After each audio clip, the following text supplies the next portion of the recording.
దేవుని పరిశుద్ధ నామమునకు మహిమ కలుగునుగాక. ప్రియులారా, ప్రభునామన మీ అందరికీ వందనములు. దేవుని వాక్యము ధ్యానిందాము. సామెతల గ్రంథం 11వ అధ్యాయము 3వ వచనం. యథార్థవంతుల యథార్థత వారికి త్రోవ చూపించును.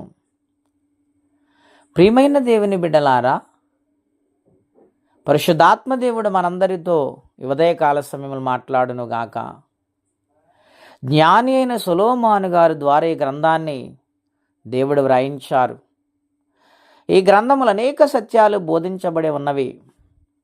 యవనస్తులను గూర్చి మరి ముఖ్యంగా, అలాగని ప్రతి ఒక్కరిని గూర్చి ఈ సామెతల గ్రంథము రాయబడింది. అందులో ఈ భాగములో యథార్థత, ఆ యథార్థత అనేది ఎవరికైతే ఉంటుందో వారికి త్రోవ చూపబడుతూ ఉన్నది అని స్పష్టంగా వ్రాయబడింది. ఇటువంటి త్రోవ యథార్థమైన త్రోవ. యోబు గ్రంథం 1వ అధ్యాయంలో మనం చూస్తే, ఊజు దేశమందు ఆయన ఉన్నాడు, ఆయన యథార్థవంతుడు, న్యాయమును అనుసరించేవాడు, చెడుతనాన్ని అసహించుకునేవాడు. అంతటి యథార్థమైన వ్యక్తికి ఎన్నో కష్టాలు వచ్చాయి. ఆ కష్టాలు వచ్చినప్పుడు ఆయన తన యథార్థతను విడిచిపెట్టలేదు, కానీ సంపూర్ణంగా దేవుని మీద ఆనుకున్నాడు. సమస్తమును కోల్పోయాడు,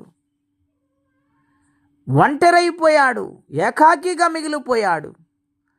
భయంకరమైన రోగములు ఆయన పట్టుకున్నాయి. అయినను తన యథార్థతను ఆయన విడిచిపెట్టలేదు. ప్రియమైన దేవుని బిడ్డలారా, యథార్థవంతుల యథార్థత వారికి త్రోవ చూపును. తన స్నేహితులైన వారు వచ్చారు, వారు ఓదారుస్తూ ఉన్నారు, కానీ సూటిపోటి మాటలతో ఆయన పొడుస్తూ ఉన్నారు.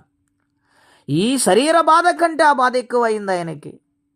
అటువంటి పరిస్థితిలో దేవుడే శివరాజ్యాలకు వచ్చినప్పటికీ యోబు ప్రార్థన చేసిన తర్వాత వారి స్నేహితులను దేవుడు క్షమించినట్లుగా లేఖనాల్లో చూస్తూ ఉన్నాం. ఇన్ని కష్టాలు పడినా, ఇన్ని ఇబ్బందులు ఎదురైనా ఆయన తన యథార్థతను విడిచిపెట్టలేదు గనుక దేవుడు రెండంతలుగా ఆయన ఆశీర్వదించారు.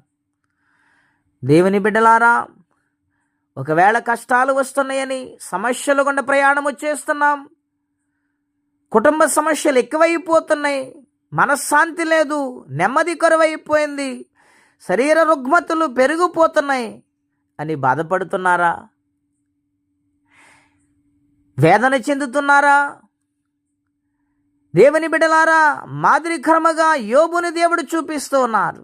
ఆయన పడినన్ని శ్రమలు ఎవరు పడ్డారండి? ఆ శ్రమలన్నిటిలోండి దేవుడు ఆయన తప్పించలేదా? ఆయన యథార్థతను బట్టి ఆయన రక్షించాడు. దేవుడు ఆయన ఆశీర్వదించాడు. మన జీవితాల్లో కూడా ఎన్ని సమస్యలు ఉన్నా వాటిని చూడటము కాదు, కానీ దేవుని సన్నిధానములు యథార్థత కలిగి బ్రతికితే దేవుడు విడిచిపెట్టేవాడు కాడు.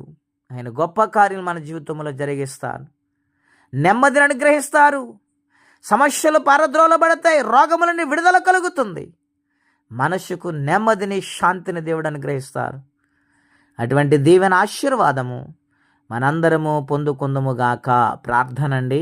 అత్యంత కృప కలిగిన దేవా, మహోన్నతమైన మీ నామము కొరకై స్తోత్రం చెల్లిస్తూ ఉన్నాము.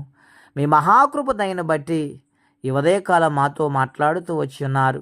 యథార్థతని ఎన్నడూ విడిచిపెట్టవద్దు, నేను మిమ్మల్ని కరుణిస్తానని, యోబును నేను దీవించిన దేవుని మిమ్మల్ని దీవించానని మీరు వాగ్దానము చేస్తూ ఉన్నారు గనుక నాయనా తండ్రి, శ్రమలో నాయన మమ్మల్ని విడిచిపెట్టకుండా కాపాడుతున్న తండ్రివి, నీకు వందనాలు. ఎవరే సమస్యల బాధలు ఉన్నారు, ఆ బాధలను విడిపించి వారికి నెమ్మదిని, శాంతినిచ్చి మా అందరికీ నీ రాజ్యం అనుగ్రహించి మహిమ తెచ్చుకోమని, దినము దీవెనకరంగా మార్చమని యేసుక్రీస్తు వారి పుణ్యనామములో ప్రార్థించి స్తుతించి వేడుచున్నాము తండ్రి.